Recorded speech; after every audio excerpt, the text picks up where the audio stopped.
안녕하십니까. 이제 랩뷰를 시작하시거나 랩뷰를 사용하고 있는데 좀 더 체계적으로 배우자 하신 분들께 조금나마 도움을 드리기 위해서 정기적으로 랩뷰 관련된 동영상 강좌를 업로드하고 있는 랩뷰 마스터 유튜브 채널입니다. 이번 시간에는 랩뷰 프로그램을 이용해서 디버깅 다이얼로그를 운영하는 두 번째 시간을 가져보도록 하겠습니다. 우선 강의를 시작하기 전에 구독과 좋아요 그리고 알람 설정을 해주시면 영상을 제작하는데 큰 힘이 되겠습니다. 그리고 관련된 실습 코드는 네이버 카페를 통해서 업로드하고 있으니 소스 코드가 필요하신 분들은 네이버 카페를 참고하시면 좋을 것 같습니다. 제 유튜브 채널에서 그 검색으로 디버깅 다이얼로그 운영하기라고 검색하시게 되면은 이전에 한번 이 관련된 비슷한 그 동영상 강의를 업로드 했었는데요.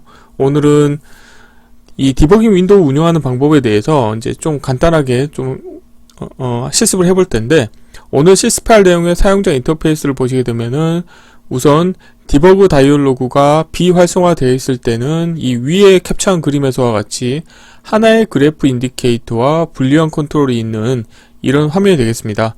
그런데 그래프 인디케이터에서 표시되는 값에 대해서 확인하고 싶다 그러신 경우에는 이 왼쪽 하단에 지금 보이지 않지만 투명하게 되어 있는 버튼이 있습니다. 그래서 이 버튼을 클릭을 하시게 되면은 버튼 색상이 노란색으로 바뀌면서 다음과 같이 이 폭을 사용자가 크기를 조정하실 수가 있습니다. 그래서 이 오른쪽 테두리를 선택하신 다음에 드래그를 하시게 되면은 오른쪽으로 폭을 넓히실 수가 있고, 폭을 넓히게 되면은 다음과 같이 몬이라고 하는 라벨을 가지고 있는 1차원 배열의 인디케이터가 있어서 이 관련된 인디케이터를 통해서 상세 데이터를 확인하실 수가 있게 되겠습니다. 그리고 만약에 원래대로 돌아가고 싶다 그러신 경우에는 이 크기 조정을 원래 크기로 하신 다음에 노란색 버튼을 클릭을 하시게 되면은 이 위와 같은 형태로 다시 원복이 되면서 디버깅 윈도우가 디세이블 되게 운영하실 수가 있습니다. 그래서 이 관련된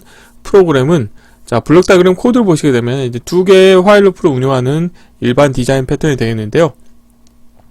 지금 위의 화일 루프 같은 경우는 이벤트를 처리하는 루프가 되겠습니다. 그래서 이 불리한 컨트롤 같은 경우는 디버그라고 하는 라벨을 가지고 있는데요. 이 디버그라고 하는 값이 지금 보면은 처음에 VI가 시작이 될 때 거짓 값으로 초기화됐다는 거는 기계적 동작이 스위치 형태입니다. 그래서 놓을 때 스위치 형태로 기계적 동작 속성이 있고, 디버그 값이 변경이 되게 되면은 현재 VI의 참조 번호를 얻은 다음에 프로퍼티 노드 속성 중에서 윈도우 크기 조정 가능이라고 하는 속성이 있습니다. 그래서 이 관련된 값이 참값이 되면은 윈도우 크기를 가변하실 수가 있게 되겠고요. 그런 상태에서 좀 전에 말씀드린 방법으로 조작을 하시게 되면은 이 몬이라고 하는 라벨을 가지고 있는 1차원 배열 인디케이터를 확인하실 수가 있는 거죠. 아래쪽 루프 같은 경우는 기능을 수행하는 개념으로 해서 100ms 주기로 폴링을 하면서 난수 함수의 출력값을 그래프라고 하는 웨이폼 차트 인디케이터의 값을 업데이트를 해주고, 그리고 몬이라고 하는 일체형 배열 인디케이터의 누적된 값을 계속 표시해주기 위해서 shift 레지스터를 이용합니다. 그래서 shift 레지스터를 사용하실 때는 항상 초기화를 해주셔야 되고, 그래서 처음 시작할 때는 기존 데이터를 다 제거해서 빈 배열로 초기화해 주신 다음에 배열 만들기 함수를 이용해서 난수 함수의 출력 결과값을 원소를 하나씩 추가해서 몬이라고 하는 1차원 배열 인디케이터에 업데이트를 해주는 코드가 되겠습니다. 참고로 웨이폼 차트인 그래프라고 하는 라벨을 갖고 있는 인디케이터 같은 경우는 VI가 시작될 때는 기존 데이터를 제거해주기 위해서 히스토리 버퍼의 데이터를 빈 배열로 초기화를 해주시면 되겠습니다. 이론은 이 정도로 마치겠고요. 간단하게 실습을 진행하도록 하겠습니다. 바탕화면에서 새로 만들기 폴더에 디버깅 다이얼로그 운영하기 02라고 하겠고요. 경로를 복사하신 다음에 새 VI에서 컨트롤 S를 누르시겠고요. 경로를 붙여 넣어주시고 테스트할 VI 이름도 동일하게 하겠습니다. 바로 블록 다이어그램 코드를 구현해 보도록 하겠습니다.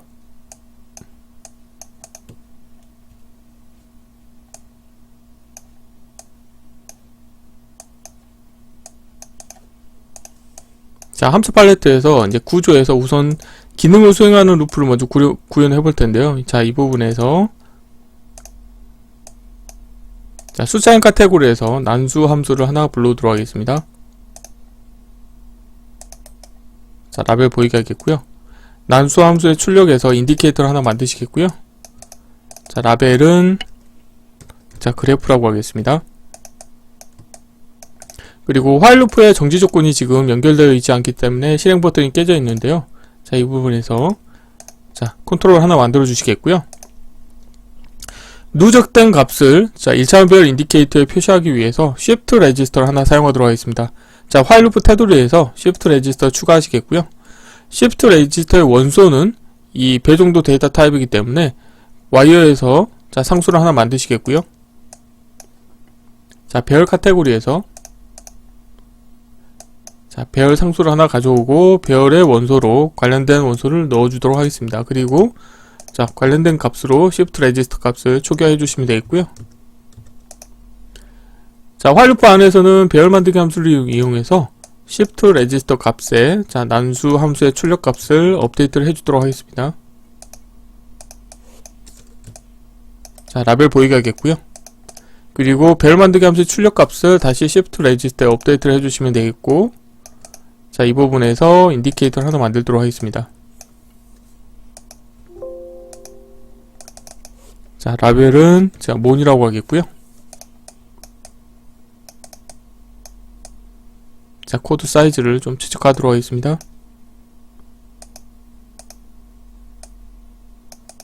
그리고 화일 루프를 운영할 때는 항상 타이밍 함수에 기다림 함수를 사용하시는 게 좋습니다. 자, 이걸 사용하는 이유는 CPU의 부담을 줄여주기 위한 건데요. 저는 100을 인가해서 100ms 주기로 폴링 하도록 운영할 거고요. 자, 이렇게 하시게 되면은 블록 다이그램 코드의 일부는 완성이 됐고, 자, 프론트 패널을 정리를 해보도록 하겠습니다. 우선 자, 정지 버튼은 우측 하단에 배치하도록 하겠고요. 라벨은 보이지 않도록 하겠습니다. 그리고 그래프라고 하는 이 인디케이터에 대해서 마우스 오른쪽 클릭하신 다음에 대체해서 자, 실버에서 자, 그래프에서 웨이브폼 차트로 바꾸도록 하겠습니다. 참고로 웨이브폼 차트 같은 경우는 자체 히스토리 버퍼가 있기 때문에 원소 타입으로도 값을 인가해 주실 수 있게 되어 있고요. 자, mon이라고 하는 부분에 대해서는 다음과 같이 오른쪽에 배치를 하도록 하겠습니다. 자, 이 부분을 좀 꾸며 볼 텐데요. 원소를 몇 개 보이게 하겠고, 자, 수직 스크롤 막대 보이게 하겠고요. 그 다음에 자리 맞춤은 자, 가운데로 하겠습니다.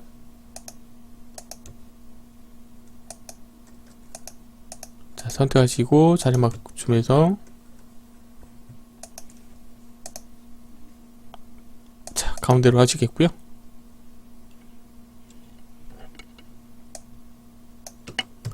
자, 그리고 프론트 패널에 속성을 좀 주도록 하겠습니다. 아이콘 모양을 자, 아이콘 모양에서 마우스 오른쪽 클릭하신 다음에 VI 프로퍼티에서 자, 윈도우 모양을 자, 사용자 정의로 바꾸시겠고, 그 다음에 VI 이름과 동의를 체크 해제하시고, 여기에 윈도우 제목을 디버깅 다이얼로그 운영하기 02라고 하겠고요. 자, 사용자 정의 버튼을 클릭하신 다음에 메뉴 수직 수평 스크롤 막대 보이지 않도록 하겠고, 실행될 때 도구 모음 보이지 않게 하겠고, 디폴트로는 사용자의 윈도우 크기 조정을 허용하지 않도록 하겠습니다. 자, 이렇게 하시고, 자, 이 상태에서 자, 이런 식으로 해서 디폴트로 디버깅 윈도우를 보여주지 않을 때는 자, 다음과 같이 이런 화면에서 자, 데이터가 100ms 주기로 계속 업데이트 되게 동작을 하게 운영할 거고요. 자, 그러면 이번에는 자, 이 프론트 패널에 자, 사이즈를 가변할 수 있도록 하기 위해서 자, 컨트롤 팔레트에서 자, NXG에서 자, 불리언에서 텍스트 버튼을 하나 가져오도록 하겠습니다. 그래서 왼쪽 하단에 배치하겠고요. 자, 프로퍼티에서 라벨은 일단 디버그라고 하겠는데 보이지 않도록 하겠습니다.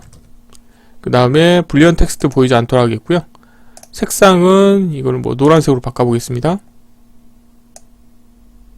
아, 그리고 오프일 때 색상은 자, 투명하게 하도록 하겠습니다. 자, 이렇게 하시게 되면은 일반 유저에게는 이 관련된 버튼을 클릭을 했을 때 어떤 동작을 하는지를 오픈하지 않겠다는 의미가 되겠고요. 자, 디버그 값이 변경이 됐을 때 다 이벤트를 처리하기 위해서 자, 화일 루프를 하나 운영하도록 하겠습니다.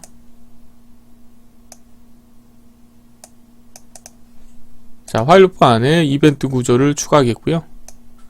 우선 이벤트 케이스 추가하신 다음에, 자, 정지 버튼의 값이 변경이 됐을 때 우선 이벤트를 처리하도록 하겠습니다. 그래서 이 경우에는, 자, 이벤트를 처리하는 루프가 정지가 돼야 되겠죠. 그래서 정지 버튼을 참값으로 하시면 되겠고, 나머지는 자, 거짓으로 해주시면 되겠고요. 자, 여기에서 자, 이벤트 케이스를 추가하신 다음에 디버그 값이 변경이 됐을 때 이벤트를 처리하도록 하겠습니다. 새 값으로 하시겠고요. 화일 루프의 정지 조건은 거짓이고, 그리고 디버그 버튼을 사용할 때 기계적 동작을 먼저 확인해 보셔야 되는데요. 마우스 오른쪽 클릭하신 다음에, 자, 기계적 동작이 디폴트로는 놓을 때 렛츠인데요. 저는 놓을 때 스위치로 하겠습니다. 놓을 때 스위치로 하겠습니다. 자, 그래서 처음에 VI가 실행이 될 때는 이 디버그 값을, 자, 생성의, 자, 프로퍼티 노드의 값을 이용해서 거짓으로 설정하도록 하겠습니다. 자, 스그럽 변경하시겠고요. 에러 클러스터 연결해주고, 자, 거짓으로 하겠고요. 자, 디버그 값이 변경이 됐을 때는 이제 어떻게 하냐면, 어플리케이션 컨트롤에서, 자, VI 서버 참조를 이용해서 현재 VI의 참조 번호를 취득한 다음에, 자, 프로퍼티 노드를 하나 불러오시겠습니다. 그래서 프로퍼티 노드의 참조 번호를 연결시켜 주시겠고, 자, 프로퍼티 속성 중에서, 자, 프론트 패널 윈도우에 가보시게 되면은 크기 조정 가능이라고 하는 속성이 있습니다. 그래서 쓰기로 변경하시겠고요. 자, 관련된 값에 새 값을 업데이트를 해주면 되겠습니다. 자, 라벨 보이게 하겠고, 자, 이것도 도움말 보시게 되면은, 자, 프론트 패널 윈도우 크기 조정,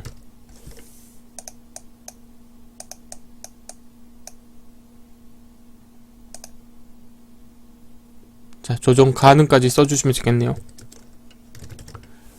자, 랩뷰는 그래픽 기반 언어이기 때문에 가급적이면 사용하는 함수에 대해서는 라벨로 표시를 해주시면 좋겠습니다. 자, 마지막으로는, 자, 웨이브폼 차트를 사용하실 때는 웨이브폼 차트 자체에 히스토리 버퍼가 있기 때문에 VI가 한번 실행이 되고 그 다음에 실행이 될 때는 이전 데이터가 남아있기 때문에 여기서 생성의, 자, 프로퍼티 노드의 히스토리 데이터에 대해서도 초기화를 해주셔야 되겠습니다. 쓰기로 변경하시겠고요. 자, 여기에서 프론트 패널에서 마우스 오른쪽 클릭하신 다음에 데이터 처리해서 차트를 지우신 다음에, 자, 상수를 하나 만들어 주시면 되겠습니다. 자, 이렇게 하시게 되면 이제 코드가 다 완성이 됐고요. 자, 함수 팔레트 닫겠고, 자, 필요 없는 것들은 보이지 않도록 하겠습니다. 자, 컨트롤 팔레트도 닫겠고요. 자, 실행을 해보겠습니다. 자, 실행하시게 되면은 이 관련된 사용자 인터페이스의 크기를 조정을 하실 수가 없는데요. 여기에서 이 왼쪽 하단의 버튼을 클릭하시게 되면은 색상이 바뀌고, 자, 다음과 같이 크기 조정을 하실 수가 있죠. 그래서 만약에 웨이브폼 차트에 있는 값들을 수치로 보고 싶다 그러시면은 다음과 같이 mon이라고 하는 일자원별 인디케이터가 보이게 운영하실 수가 있게 되겠고, 만약에 다시 원래대로 하고 싶다 그러시면은 사이즈를 원래 사이즈로 바꾸신 다음에 버튼을 클릭하시게 되면은 다시 원래 디버그 윈도우가 사라진 형태의 원래 화면에서 동작하도록 운영하실 수가 있습니다. 그래서 이번 시간에는 간단하게, 자, 랩뷰 프로그램을 이용해서 디버그 다이얼로그를 보이게 할 수도 있고 보이지 않도록 하게 하는 간단한 팁에 대해서 소개를 해드렸습니다. 이번 강좌는 이상으로 마치겠습니다. 감사합니다.